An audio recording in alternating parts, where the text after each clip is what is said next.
Hello, everyone. My name is Ian Fort.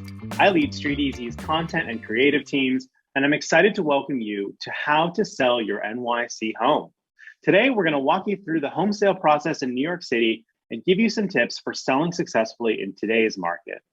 First up, we're going to get an overview of that NYC housing market with StreetEasy economist Nancy Wu, who's going to tell us about the latest market conditions and trends. Next up, Doug Perlson, StreetEasy's Senior Director of Real Estate Strategy and Operations, is going to demonstrate some of the amazing seller tools we have on our platform and show how you can easily get matched with a proven, trusted listing agent from our StreetEasy Experts program. Finally, I'll be talking with one of those expert agents, TripleMint's Mike Barrilla, for his advice on how to sell successfully in the current NYC market, whether you plan to use a listing agent or want to sell your home yourself. Now, all of the content today is designed to help you no matter where you are in the selling process, even if you aren't sure you want to sell at all. And at the end, our speakers will answer as many of your questions as they can. Before we get started, though, a quick note. We work hard to make these events informative, concise, and continuously relevant for New Yorkers. After this webinar ends, you'll see a survey pop up on your screen. Please let us know how we did and what you'd like to see for these events in the future. Thank you so much. All right, now let's get to it. I'm excited to welcome StreetEasy economist Nancy Wu to the screen. You may recognize Nancy's name as a frequent author of original research on the New York City housing market. She's an absolute expert on what's going on out there, and she was recently named to Crain's New York's 40 Under 40 list for 2021. I'm excited for you all to hear her insights, and I'll be back later in the program. Nancy, take it away. All right, thanks, Ian, and thank you everyone for being here. I'm Nancy. I am the economist at StreetEasy, and I live in this data day in and day out. We release new data every month and every quarter on both the sales and the rentals market. And so we're always looking at different ways to make this data useful and important for buyers, for sellers, for renters, and everyone out there. And I know selling a home can be a huge challenge. It's been a really busy quarter for the sales market in New York City. And my goal today is to help you walk out with an idea of the market and all the economics behind it so that you can make the best decisions when selling your home. And we'll start with a borough-wide look at the sales market before diving into some of our research in different neighborhoods. So let's take a look at our freshly released Q3 data. So this covers July to September, and we just released our market report. And we're looking right now at the StreetEasy price index over time, aka where prices currently are. StreetEasy has our own way of tracing prices on the market, which is in a way that's different from just looking at medians in general. And that's because we control for the neighborhood a home is in, the number of bedrooms, the composition of homes on the market, so that we can look at price changes over time in a way that is more accurate than looking at the medians. So the top half of this chart right here is where prices currently are at. And the bottom half is the rate at which prices are changing over time. So we can see that Manhattan prices reached over $1 million. Brooklyn is hovering just under 700K, and Queens is in the 500K range. And for the purposes of this presentation and based on where our data is most robust, we'll focus on Manhattan, Brooklyn, and Queens. So I'll walk you through trends there today. In Bronx and Staten Island, we are seeing slightly different trends because they weren't impacted in the same way from the pandemic and the past sales market slowdown, but we'll get into all of that. So now looking at year over year changes, the bottom chart, we see that prices started to trend upward significantly in the past few months, which is exciting for sellers. Nationally, I'm sure you've been seeing the headlines about prices soaring across the country and inventory shortages, but I want to emphasize that New York City is very different from that. We're seeing moderate price growth after years of no growth and years of a slowdown in Manhattan. And I don't anticipate prices jumping by 10% year over year for the foreseeable future, the way that we have seen in other metros. So what we are seeing is that Manhattan prices were falling year over year by about 5% for the past 3 years. And they've only just finally started to increase in the past several quarters this year. Brooklyn prices were falling around 2% year over year, but are recovering now as well. And Queens prices are remaining relatively stable compared to Manhattan and Brooklyn. So this is very good news for sellers because prices are rising. And some of this price growth is driven by a lot of factors. Some of it comes from the high demand that's returned to the market for $4 million plus luxury homes from investors, from foreign demand, and anyone who gained economically in the past year. We're also seeing that overall, across all price ranges, there's a lot of interested buyers on the market right now due to low mortgage rates, due to a year of window shopping on the market during the pandemic. And so there's a lot of demand that leads to these higher prices. Now let's talk a bit about the supply and the demand side, because that's really what's impacting these price changes in New York City. When we look at supply, we're talking about inventory on the market right here, and buyers are making moves. So we know there's a lot of interested buyers out there, but it hasn't been quite enough to make a significant dent in the inventory. We are seeing that inventory of homes being sold has peaked in the winter and still remains elevated. And inventory is what makes the New York City market different from what's happening in the rest of the country, because high inventory, high supply is preventing prices from rising as rapidly, even when there is a lot of buyers and demand on the market. So buyers are making moves, but not to the extent that it's just still this constant back and forth between demand and the high supply on the market. So speaking of buyers and demand, let's look at what's happening there. Pending sales is a very good indicator for the way that the sales market is trending. And this shows us that buyer activity is increasing rapidly in Manhattan and in Brooklyn and even in Queens during the past several quarters. We've seen, looking at the last full quarter, that the spike in pending sales happened in the spring in Q2 and has started to fall just a little bit in Q3 over the summer, but there's still a lot of buyers on the market, and this is still higher than what we are typically seeing. So summer is typically a cooler season for the sales market than the spring, but the fall also tends to be busier. So I do anticipate to see perhaps more pending sales again this fall, this upcoming season. So we also trace the median days that a home stays on the market between the date that it's listed and the date that it goes into contract. So homes are spending roughly the same amount of time on the market as they have been the past few years, maybe a little bit more. We're seeing that homes are coming off the market a bit faster in Brooklyn than past years, but not significantly. So days on market seem more to do with seasonality than with other factors. We're seeing some big spikes of ups and down movements during colder versus warmer seasons for the sales market. And you'll notice here that homes in New York City are not flying off the market. So they're staying on the market for roughly 2 to 3 months. In fact, whereas homes nationally are coming off the market in just under a week, and a lot of them really competitive metros, 2 to 3 months here is the median. So don't be worried if your home has been on the market for 60 to 90 days. And even if your home is taking longer than 3 months to sell, keeping in mind that this is just the median. So half of the homes are coming off the market longer than that, and half the homes are coming off the market faster. So that's all normal too. And homes, the good news is that homes are not spending on the market as long as they were during the height of the pandemic. So they are coming off the market a bit faster now than when we were seeing during the break in sales, during the pause in the sales market last summer.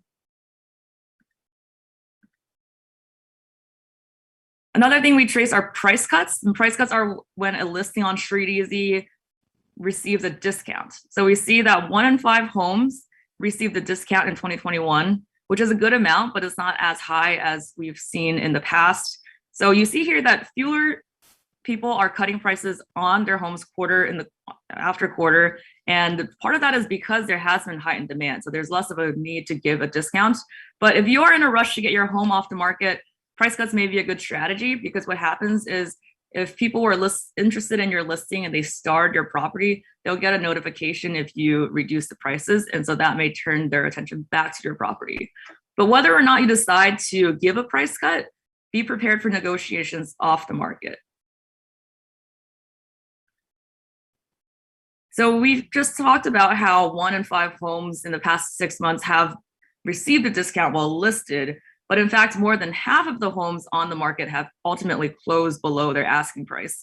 So Zillow did some research nationally on how the typical home sold above ask due to bidding wars. But New York City is very different in that there's not a single neighborhood we found where on average homes closed above the asking price. So on average, there will be negotiations, and you should definitely be prepared for that. And I have to be realistic. we've done some research that shows that the longer a unit sits on the market, the more likely it is to sell below ask, and the harder it may be to find an interested buyer in the next few months. So the ability to attract buyers after, if you're not attracting a buyer after several weeks on the market, that might be a signal that the pricing is off. And the longer that a unit sits on the market, the stronger that signal will grow. So in order to avoid the cycle, sellers, you definitely work with agents and do all the research that you can to price strategically from the start, or to offer a price cut that will truly turn buyers' heads.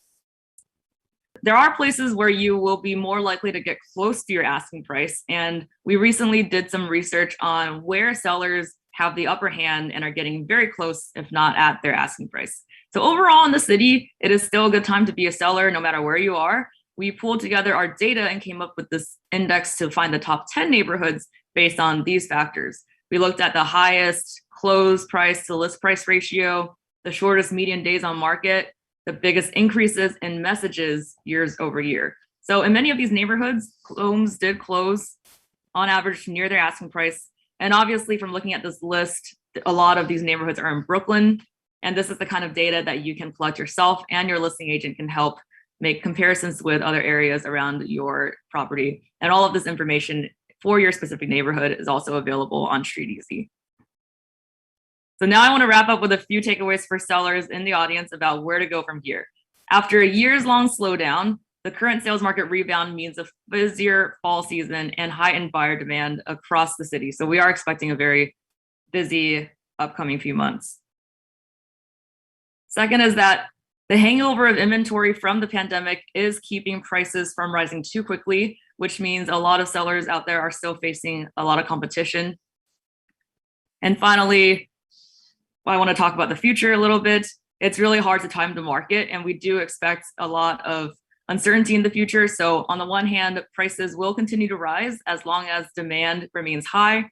However, mortgage rate increases may impact demand in the near future as well. So ultimately, the best time to sell is a personal choice. And if you're curious about more neighborhood trends, if you want to do some of your own research on where you're interested in selling, you can use our data dashboard on StreetEasy to personalize the data, to zoom in on specific neighborhoods, and to stay informed, and also download stats that are most important to you. Be sure to visit our blog, where you can find all of our research there, including our market reports and all the research that I talked about today. Feel free to follow me on Twitter and LinkedIn to stay connected. And if you have any questions, I'm also on StreetEasy's TikTok sharing tips. So thank you again for tuning in. I wish you the best of luck in your seller journey. And I will turn it over now to StreetEasy's Senior Director of Real Estate Strategy and Operations, Doug Perlson, to talk about the suite of seller tools. Awesome. Well, thanks, Nancy. Having an economist in your corner armed with StreetEasy data is definitely one of our secret weapons that we make available to everyone that's on the StreetEasy site and interested in this fantastic stuff. Again, my name's Doug Perlson. I'm the real estate strategy team guy here. My job is really to help build out programs for buyers and sellers and give StreetEasy users sort of an edge when making their real estate decisions. I'm a licensed real estate broker, and prior to joining StreetEasy, I was the founder of a real estate tech company focused on helping sellers sell better. So, this stuff is near and dear to me. Today, I'm going to talk you through our latest seller tools and how you can leverage our enormous data set and partner network and help you sell your home for the highest price in the least amount of time possible, because that's, at the end of the day, I think what everyone wants. Okay, so how do you get started using StreetEasy to sell your home? The first step is going to the StreetEasy homepage and clicking on the Sell tab. That's a new piece of navigation. You probably haven't seen it, in the last couple months or so. It's really just come out, and we're excited about it. So check it out. In the past, sellers have used StreetEasy to figure out what their home was worth, check on agents to see how to experience, but it wasn't easy. It wasn't seamless. It required a ton of research and a lot of time. Not anymore. Okay, so when you get to the sell page, you simply log in and claim your home to see your valuation. Since we only release this information to homeowners, we need you to log in and answer a question about your home before we release it to you. To be clear, this is not a public valuation like the Zillow's estimate.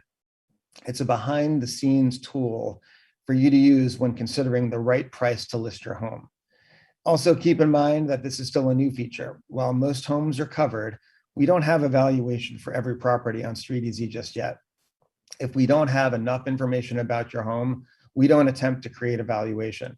However, if you want a valuation and we don't have one for your unit, just send us an email and we'll do a custom run for you. Okay, now, once you've claimed your home, you'll have access to your owner dashboard. This page is useful for a few reasons. First, you have your valuation, which is a key starting point for figuring out what your home is worth and where you'd want to list it. Second, you can explore our expert match program, where we help you find the right listing agent should you decide to use one when selling your home. And third, we provide you with links and useful content about what to expect from the selling process, and a link to our for sale by owner section, where if you're inclined to do the work yourself, it can be a highly effective a highly effective program for the right person. Okay, now let's dive a little deeper into the valuation. People always say to me, "Hey, Doug, what's the formula for that StreetEasy valuation?" Unfortunately, if I told you that, I'd have to kill you, and that would be bad on a webinar. But seriously, the StreetEasy valuation is a price estimate algorithm that was created by our team of researchers and engineers and incorporates millions of public and proprietary data points. As I mentioned before, this is not the Zestimate. It's designed to understand data and features that are unique to New York City, such as a building's age, its history, its exposures, its amenities, along with features such as the surrounding area, nearby parks, public transit, all the things that make a building valuable. These hyperlocal insights are critical to building an accurate estimate for homes in New York City, given that a mere exposure within a building could be the difference in millions of dollars of value. And as mentioned earlier, the valuation is only accessible on the homeowner's private StreetEasy dashboard after they've confirmed that you're the property owner. To be clear, this is not a formal appraisal. It's meant to be used as a starting point, along with enlisting guidance from a real estate professional. Okay, let's get into the expert match thing that we've been talking about. So before I got into real estate, I, like so many other New Yorkers, had a home to sell and needed to find a real estate agent. It was a frustrating process because there are literally thousands of agents in New York City, and yet I found there was little information about them to judge their competency with an apartment like mine, as well as compatibility with me as a seller. So built from years of expertise and research, Expert Match aims to simplify one of the major challenges of the home selling process: finding a listing agent who deeply understands the market for your home and also has the experience and qualifications you need to be successful. Expert Match will provide you with a personalized list of some of the most experienced agents who've sold homes like yours and are partners in the StreetEasy Experts program. Experts is an invite-only pool of real estate agents in New York City, and they qualify based on their experience, deal history, and customer satisfaction scores. Based on StreetEasy's industry expertise and in-depth research with sellers and agents, we determined that a combination of experience, local expertise, property type experience, and pricing accuracy are key indicators of agent success. Each has an outsized impact on our decisions. So we're looking for agents who've had success selling property like yours in your neighborhood and ideally in your building, and have done that consistently over a period of years. Okay, now that you know how Experts Match works, the question is, how do you get your matches? Well, we get that not everyone wants to find an agent the same way, so we give you two ways of getting your expert matches. First, you can see your matches in your dashboard and reach out to them directly through our contact button. Some people just don't want to talk to someone. They just want to get to their list of agents and start that process. That's great. However, we also offer a StreetEasy concierge if you want to discuss your matches and better understand the criteria and the process by speaking with someone from StreetEasy. Our concierge program lets you do that, and we then can connect you with the agents that make sense. Either way, whether you're just starting out and want an agent's perspective before you decide to sell or even work with an agent, or if you're planning to list next week, our Expert Match program can get the right agent in front of you to answer any questions you may have. Okay, finally, let's talk about some of these dashboard extras that you might see. StreetEasy includes a trove of extra information that you'll also find in your dashboard. From information on selling on your own, we have a great FSBO program, for sale by owner program, to a seller checklist, as well as our New York City Sellers Guide and Content Hub. And you'll also get weekly and monthly market reports sent to you so we can keep you up to date on comparable sales and what's going on in the market. Yes, this is all at your fingertips with our new Sell tab. So go log in, take a look, and if you forget any of this stuff, if you want to look at it again, it's all good. We'll be sending you a link to the recording, and you can rewatch to your heart's desire. With that, I'll turn this back over to Ian Port, who will be hosting an informative fireside chat for our insiders conversation with a listing agent. All right, thank you, Doug, so much for walking everyone through our seller tools on StreetEasy and showing how to get connected with a experienced, proven listing agent that's right for their home. Next, I want to introduce one of those great listing agents, Nyc Barrilla, a licensed real estate broker with TripleMint and one of our great StreetEasy experts. Welcome, Nyc. Hey, how's it going, Ian? Thank you so much for having me. My name is Nyc Barrilla, and I am a licensed real estate broker at TripleMint. I specialize in residential sales in Manhattan, Brooklyn, and I also have some experience in Queens. I've sold everything from 4-flight walk-up studios on the Upper East Side all the way to 6,000 square foot townhomes in the West Village. I'm very excited to be here, and thank you so much for having me, Ian. Thank you, Mike. Glad to have you. All right, so the first step for any homeowner interested in selling is actually deciding kind of when and if to do so. Can you talk to us, Mike, about how someone should decide when to sell and whether now is a particularly good or bad time to put your home on the market in New York City? Oh, that's a great question, Ian. So typically when I'm discussing with sellers when the time to sell is right for them, usually it coincides with life changes and events in their lives. So for example, if they're getting married, if they're unfortunately getting a divorce, if they're being relocated for work, if they're empty nesters, if your family's growing, or sometimes if you're looking to capitalize on a booming market. And as Nancy discussed earlier, we're starting to see an uptick and an upswing in the market. And right now is definitely a more opportunistic time to sell than it was in the previous year. Should folks try to time them? If they maybe have a choice about whether to sell or not sell, or maybe rent their place out, is that something people should look at about how the market's doing right now? Or is it really more around their kind of personal life decisions and what's going on in their life? So, I mean, definitely historically speaking, there are more opportunistic times to list. So what I always recommend to my sellers, if timing isn't an issue, I usually recommend that you list it in the fall market. So usually about 1 to 2 weeks after Labor Day, once everybody's through August and their holidays and their vacations, that's when people really kind of settle back into their, resuming their searches. And then other than that, I typically usually recommend listing in the spring market, usually about the end of March and the first week of April. And, the timing has changed a bit since COVID, but historically, these are usually the best times to list your home. Thank you. That's helpful. So once you have made that decision to sell, the kind of next big decision you have to make is, are you going to do it yourself, or are you going to go the more traditional route and hire a listing agent? Can you talk to us, Mike, about the kind of decisions there and what's involved down each road? Absolutely.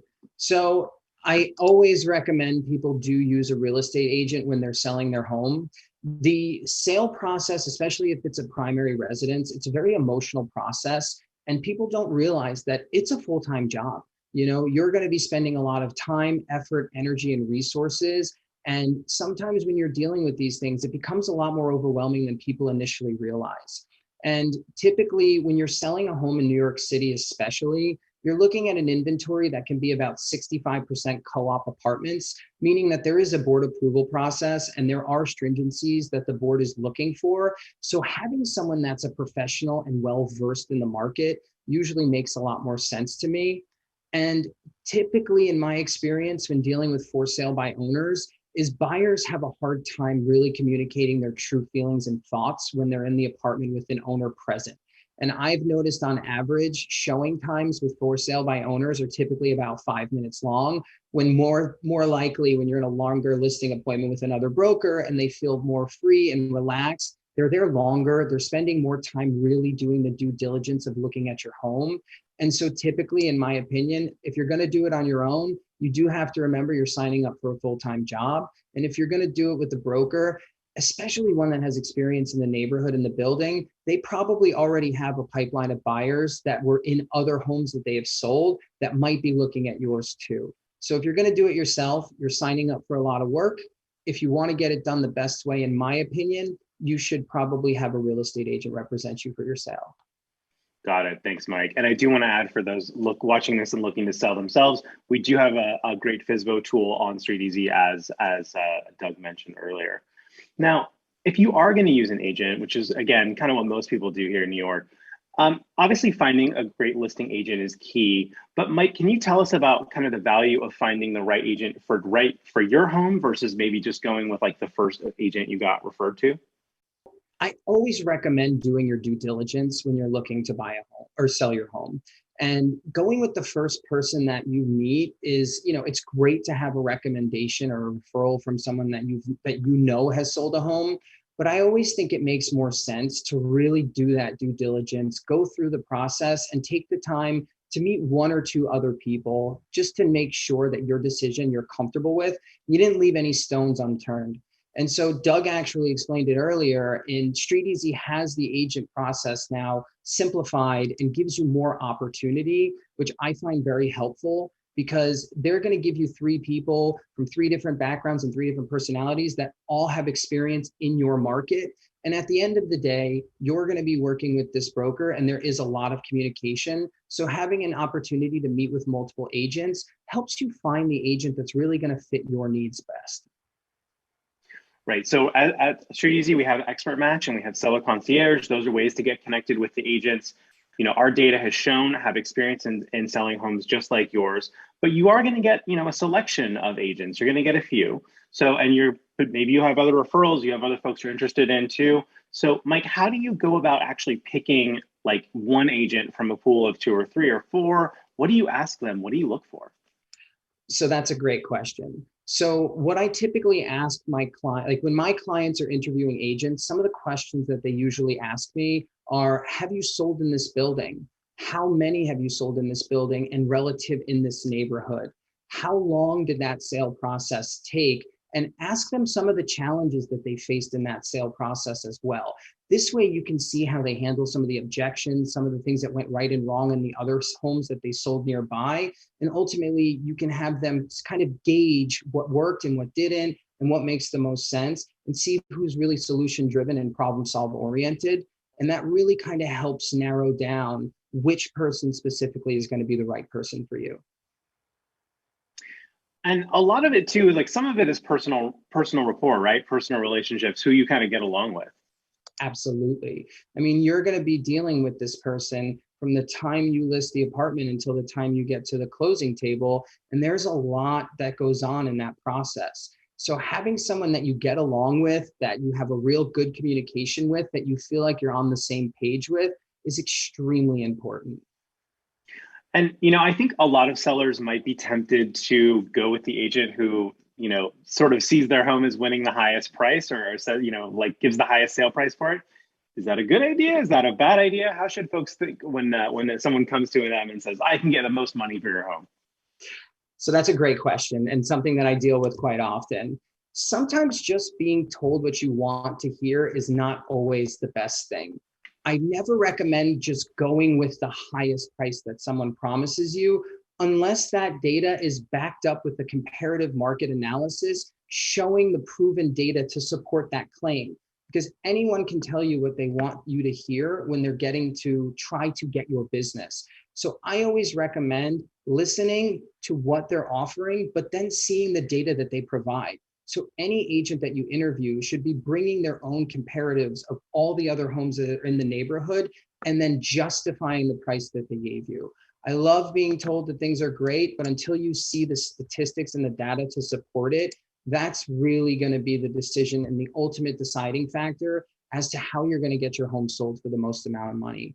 Because Nancy said it earlier, homes that sit on the market longer tend to trade for less, and they tend to have more price reductions. So if you're trying to maximize the value and get the highest possible price for your home, the pricing is crucial.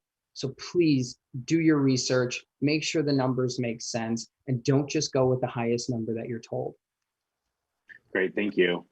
So who else if someone's using an agent to sell their home, who else are they going to need on their team? An attorney? Are there other folks involved that they need to be like, gathering together? Yes, so you always need a New York City real estate co-op condo specific person for a real estate attorney with any transaction that you're going to be doing in New York. They go through the due diligence process and make sure that you're going to cover all of your tracks in a transaction. One thing I must stress, the attorney should be experienced in New York City residential real estate transactions. And I always say to every client I work with, you get what you pay for. So sometimes people want to use a discount attorney that's recommended from a friend who sells in the suburbs. That's not the kind of person you want to go with. You want to go with a trusted and tried professional, and your real estate agent should have some of those attorneys' recommendations on hand for you as well. So it's good to have. I have an attorney that I've been working with for almost 8 years now, and he is always responsive and on the ball with my clients. So I like to have a team of people that are all in the same kind of wavelength, and they've worked together and they understand the deal flow. It just really helps you get a seamless transaction and ultimately gets you what you want, which is your apartment sold. So one of the biggest areas we get questions around from sellers is kind of prepping their home to sell and like how much work they should put in, whether they should consider renovation, whether they should consider kind of minor upgrades. What's your perspective on that? So when it comes to upgrades in an apartment, it really depends on the condition of the home. So if your home needs a total gut renovation and it's in a state condition or original condition, I recommend leaving it as it is. Right now, with the cost of labor and work and contractors being backed up and material labor and material costs and product taking forever to come in, it's very difficult to time how long that process is going to take. And not only that, sometimes when you do a gut renovation and you spend all this time, energy, and money, those renovations might not be specific enough or right for the potential buyer. So when you're dealing with something that needs a total gut, I recommend pricing it accordingly and just leaving it as it is. And then if you're looking at something that has minor touch-ups, if you've got chips in cabinets, if you've got some loose hinges, some tile that needs to be replaced without having to rip out the entire backsplash in the bathroom, those minor things I absolutely recommend doing. It's minor, it helps, and it really improves the value. And as far as turnkey products go, fully renovated apartments right now are selling at a premium because people don't want to put in the work. So absolutely, if it's in a state, leave it as is. Minor touch-ups, I definitely recommend putting in the effort because it makes a huge difference. If you are going with an agent and you want to do some of this work, how much of the work, like in terms of staging or photos, is handled by the agent versus by the seller themselves? So that's why you pay the brokers to do the work, because they're going to take care of all of the staging and all of the photography. My opinion is the photography is one of the most important things when it comes to selling your home. It's the first line of defense when people are contemplating scheduling a visit to your home. So having clear professional photography is imperative to getting traffic through your door. Using cheap discount photos, you get what you pay for. It doesn't allow images. It doesn't make it look clear and concise. And getting the right angles, hitting it at the right time of the day makes a huge difference. And when it comes to staging, I absolutely recommend it if the apartment is completely vacant. What we really notice in this market and just in general is a lot of buyers lack vision. So when they walk into a bedroom and there's no bed in there, there's no nightstands on each side, it becomes very difficult for them to figure out, okay, can I fit a queen size bed in here? Can I have 2 nightstands on each side? Do I have room for a desk? So all of this, without it being abundantly clear, leaves people with nothing to really look at when they walk in the home. So when it's an empty blank canvas, it's very difficult. So people, what they do, they look out the window, they look at the floors, they look for little inconsistencies and things that they can point out there, as opposed to walking into a staged home and saying, oh, wow, I love the way this flows. It's got a great seating area here. I can fit my formal dining. It answers the questions, and uncertainty is always a difficult thing when you're dealing with these type of transactions. That's a great point. Thanks, Mike. Mm-hmm. So let's talk briefly about, kind of the virtual touring options, 3D tours, video tours, things like that. Obviously we saw a huge increase in them with the pandemic. Is that still a thing? How important are those? So I think 3D tours are still extremely important. It's a really great way for people to interactively go through your home. And people are still, some are uncomfortable going to the apartments right now. And so this tool came out. I went and bought one of the most expensive 3D Matterport cameras because I found the value so important. And I can track how many people are viewing and clicking around, and there are still tons of people looking. So I think with technology improving and having a 3D virtual tour as an asset that you can use, why wouldn't you? I mean, it makes a lot of sense. So every listing that I have, I absolutely virtually tour. And it's really one of the first lines of defense, along with the photography as well. Yeah, makes sense. All right, so let's say you've got the home on the market, you've got the photos, the staging, the tour, the offers start to come in. What does the timing look like from there? And if you're buying another home, how do you kind of line that timing up? That's a great question. So the timing typically for a co-op, from the time you have an accepted offer to the time you get to the closing table, if there's financing, it's typically about 90 days. If there's an all cash deal, because you have board approval with co-ops, you're looking anywhere from 70 to 90 days, depending on how the board process works. With condos, all cash deals, you can move them faster, 30, 45 days. Same thing as well if you're financing. All really depends on the lender and the timing of that process with the approval of the mortgage and getting the contingency, the commitment letter. So when it comes to buying a home, it really depends on whether or not you need the funds of your sale in order to purchase that next home. So typically when I'm dealing with clients, I tell them it's not the right time to start putting offers in on another home until you at least have a fully executed contract of sale on your apartment, or you're already at the board approval phase. This way, it kind of minimizes the risk factor that you're taking, because co-ops rely on a board approval process, and condos do as well too. Now, it's not as stringent with a condo. You still do need to have that application processed. So when you're purchasing a home, the seller side is going to be nervous if you don't have your home actively on the market, if there's no contract already out, or if there's not a fully executed or board approval. So that timing can get a little tricky, but usually I recommend have a contract out, signed, or already with board approval prior to putting in offers on other homes. Thank you. That's helpful.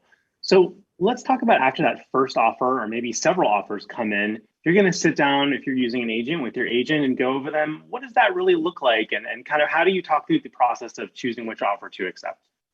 That usually depends on the strength and the qualifications of the offer. So for me personally, I have a very extensive offer form that I have each buyer fill out prior to even engaging in negotiations. It's very similar to the typical REBNY Real Estate Board of New York standard form, but then I also do ask a few additional questions like their length of employment, where they work, their education, things like that, because I want to have a full understanding and profile of each particular buyer before we even entertain countering or accepting an offer. So what I typically do is I sit down with the seller and I give them each of the offers. We look through that financial statement together, and then we make an educated and informed decision. So if it's a co-op that has a stringent requirements to get through the board, I need to go through and look at the post-close liquidity, look at the debt to income ratio, see where the offer stands, because sometimes extremely low offers and boards with co-ops can potentially be denied. So it really does matter when you have a professional that sits down with you. So we'll sit down, we'll look at the offers, we'll look at the qualifications of each buyer, and then we'll make an informed decision. So if I'm looking at an offer and it's, a little under the asking price, but they're a slam dunk and they're going to make it to the closing table, typically I'll speak with my seller and say, listen, we have this offer. It's a little under the asking price. However, they're extremely qualified. So I think that we should have a conversation and try to see if we can make something at least happen with this deal. And if they're completely qualified and if they're at the asking price and there's multiple offers, then we can put ourselves in what's called a best and final or a highest and best situation, where you let each individual buyer lay out their best possible terms, their flexibility of when they can close, if there's any contingencies on financing or appraisals, and how much that offer is at the end of the day. And then once we have that come out, we all kind of go through it and we choose which one would be the best fit for the purchase. So how much can folks expect to spend when selling their home, and what kind of taxes do they need to be thinking about? Yes. So when you're selling your home, my rule of thumb is it's typically about 10% of the purchase price. And that sounds like a lot, but when you break it down, it really kind of is that all-encompassing number. So the fees that you're going to be looking at when you're selling your home, so you're going to be paying 6% to the brokers, which is shared between the buyer's agent and the seller's agent. You're looking at the New York State and city transfer taxes, which if it's over $500,000, you're looking at 1.825% of the purchase price. And then there's other fees too. So in condos, they're not applicable, but there's a flip tax in co-ops. And co-ops, that flip tax can be anywhere from 1% to 3% of the purchase price. So I always kind of use 2% as a rule of thumb. And then there's also a few other nominal fees that you'll have to consider. An attorney fee, which can be anywhere from $2,500 to $4,500. And like I said, you get what you pay for with attorneys, so make sure that they're extremely qualified and they know what they're doing. And then there's also a few other nominal fees from the managing agents, move out fees, and things like that. But rule of thumb, 10% of the purchase price. Wow, okay. Well, there's a lot there. And Mike, these have been great answers. Thank you so much for kind of sharing your wisdom and your perspective with us today. I want to move into the Q&A part of the session today and bring back Nancy and Doug so we can get into some of the questions. All right, thank you, Mike, for those answers. It was super helpful. I appreciate you sharing your wisdom with us today. Now we're going to move to the Q&A part of the session. We're going to bring back Nancy Wu and Doug Perlson to the screen. We're going to dig into some of the questions you all have sent us. So first up, question from Annie C, who asks, are studios hard to sell now due to the pandemic? Mine was listed in May and I've had no takers. Nancy, do you have any thoughts on the market for studios these days?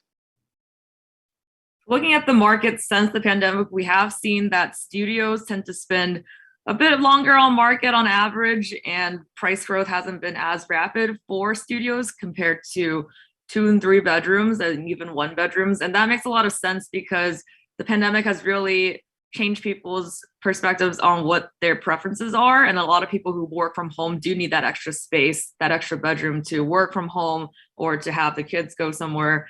But we are seeing that there has been a slower rebound for studios.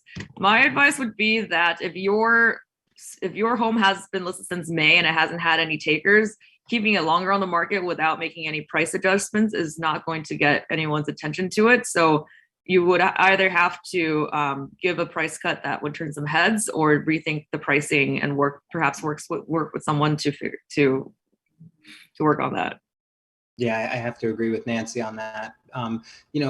People having to work from home all day now has really changed what people are really looking for. So even having that separation of just an additional room or an alcove studio that you can turn into a 1 bedroom.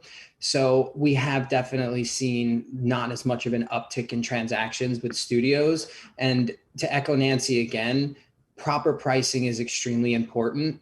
And watching the data and seeing in the first 30 days what your traction looks like is really the time to make any adjustments. So if your home has been on since May and you haven't seen any real traction or real offers, I think you really need to sit down and run the comparables and see where your market pricing is in comparison to some of the studios that have closed in your neighborhood in the last 3 to 4 months since you've been on the market. And I'll add, as New York City comes back, I do think that the buyer pool for studios will increase simply because that pied-à-terre buyer, which is often a studio buyer, is not as active now as they probably will be pretty soon. So I think there's some good news and upside down the road, but we do understand that right now it could be a challenging environment for the studio apartment. All right, thanks everyone. Andrew W asks, is there any way to reduce a broker's commission below 6%? Doug, what do you think? Yeah, so the 6% commission is definitely something that that a lot of folks want to talk about. There have been numerous articles written about it, and it is debated quite consistently. Look, from our point of view here at StreetEasy, there is no standard commission, and anything is negotiable when it comes to commissions, when it comes to price, and we encourage people to do so if they feel that they need to. That said, what you'll find in New York, at least, is that often the most experienced brokers, the ones who are the most qualified and who have the best track record, are 6% brokers. So, do what you can with your diligence. If you feel the need to negotiate, then you should negotiate. But understand that you may be limited because not every agent is willing to negotiate their commission. And Mike, you can give a perspective from a broker standpoint, although we probably know where you're going to come out. So I'll try to stay as emotionless as possible with this one, because this is something I run into on a regular basis. And kind of to echo what Doug was saying is you get what you pay for. And when you're choosing your representation and you want the best service in a top broker, those top brokers are very busy agents. And when I have only so much time in a day, I care about giving the best possible service I can to each client I have and putting the proper marketing in place as well. And so if I'm discounting my commission, I'm not going to be able to have the same marketing that I will for the type of resources I would like to provide. And another thing that some people don't realize is that 6% is being shared with another broker. And those brokers, when they see the reduced commission, are going to be less inclined to bring their buyers to your property. So if you want the best service, you want the best price, you really should be paying the full commission. And so to me, always, I value my time very much. So I'm usually not willing to concede much, unless sometimes there are situations where, I'm helping sell your home and then we're transitioning to purchase another one, which in that instance, I do on some occasions reduce commissions. Or if it's a repeat customer that I've worked with before in the past that I have a relationship with, then I'm more willing to consider these things. But for the most part, my standard is the 6%.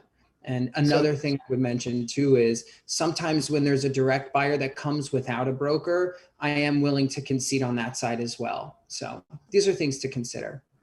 Yeah, so and that's a really good point. When you, as a seller, are also working with that same agent as a buyer, you have more leverage. And then also remember that commission is going to typically be split to a buyer's agent. And you want to ensure that buyer's agent is fully motivated to bring their clients to see your property. So those are things that you should be considering when you are considering negotiating that commission. All useful information. Thanks, Mike. Thank you. All right, thank you both. Karen R asks, given the delays in getting materials and permits for renovation, I'm thinking about selling my home as is. How do I calculate the percentage I would need to discount the selling price? Mike, any thoughts there? Yes, tons of thoughts.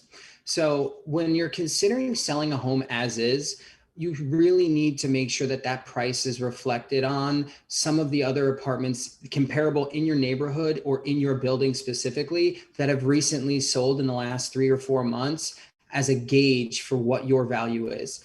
And another thing that you have to consider too is the time and the amount of money that's going to take to do the renovation and how long that they're going to be displaced while that work is being done. So sometimes it's not just about the amount of money it's going to take. And this is from a buyer's perspective. If it's an estate sale where they're going to have to do a gut renovation and they can't live in the apartment for the year that it's taking to do the work, they're going to have to be paying money somewhere else to be staying in the meantime. So you should really keep that in mind and do all of your due diligence when you're deciding what that price should be. And that's where I recommend sitting down with the broker who will give you all of those numbers and the context. And especially if they've been working with clients who just did renovation projects in the similar size and length, so they can give you that current, up to date, this is how long it took to do this project, and these are the hurdles they ran into, and this is the amount of money it cost them to stay when they weren't living in the home. So that's where a broker really comes in handy. Yeah, a lot to think about there. Thank you. All right, Federico P asks, what is the outlook for sales prices in the next 1 to 2 years? Nancy, what do you think? This is always a tough one because we see where the trends are going, but at the end of the day, we can't really look into a crystal ball and predict the future. So if trends are to continue as they are now, we are seeing some very moderate price growth. And if there's still high demand and there's lots of buyers coming onto the market and good inventory and good prices, we're going to see prices possibly continue to rebound. On the other hand, there's a lot of uncertainty that we have not yet seen yet, such as rising mortgage rates to come and possible changes in demand depending on work from home situations and where people are working. So all of these factors, it's really hard to tell. But right now we are seeing that prices are currently trending upwards, and we will take that for as long as it's here and keep watching out for what's going to happen in the future. All right, it's a new market post-COVID. Pamela F asks, what is a sale contingency and does this happen often? Mike, can you take that one? Absolutely. So a sale contingency is when a buyer needs to sell their current home prior to purchasing your home.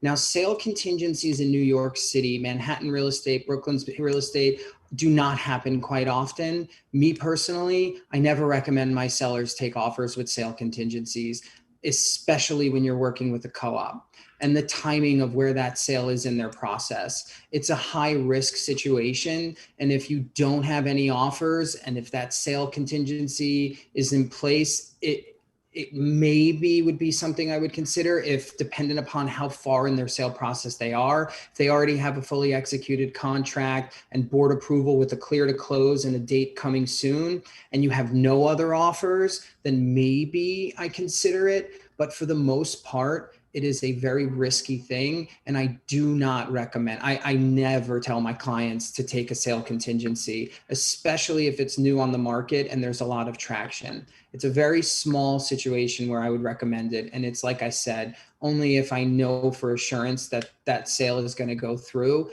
and my seller really needs to sell the home. Great, thank you.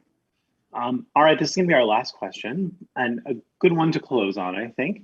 How do you calculate the break-even point when buying or selling a home? Mike.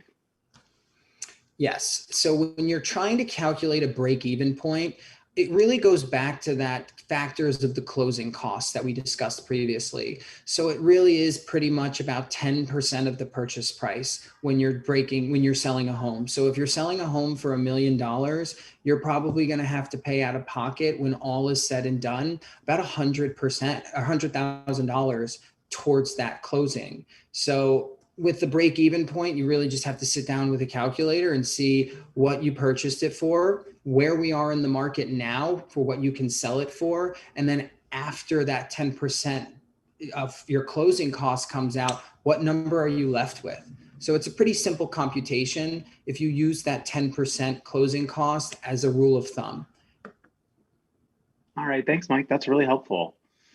Well, everyone, we are at time now. I thank you for your time today, and I hope all of you watching have learned something during today's session, and you feel a little bit more equipped to navigate that selling market in New York City.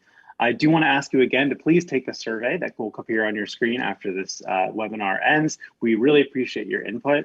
And of course, for more helpful tips, articles, guides, everything you need to know about selling in New York City, you can visit the StreetEasy blog at streeteasy.com/blog. Again, we have guides there. We have the latest market reports from Nancy and our economics team, and the data dashboard as well, where you can find kind of custom data for different markets and home types in New York City. Also, if you are looking to find a listing agent to help sell your home, I recommend our expert match product or our seller concierge. You can go to streeteasy.com/sell to find your expert match, or use the link below for seller concierge. Thanks again to Mike, Doug, and Nancy for your time today. And thank you for tuning in. Have a great week.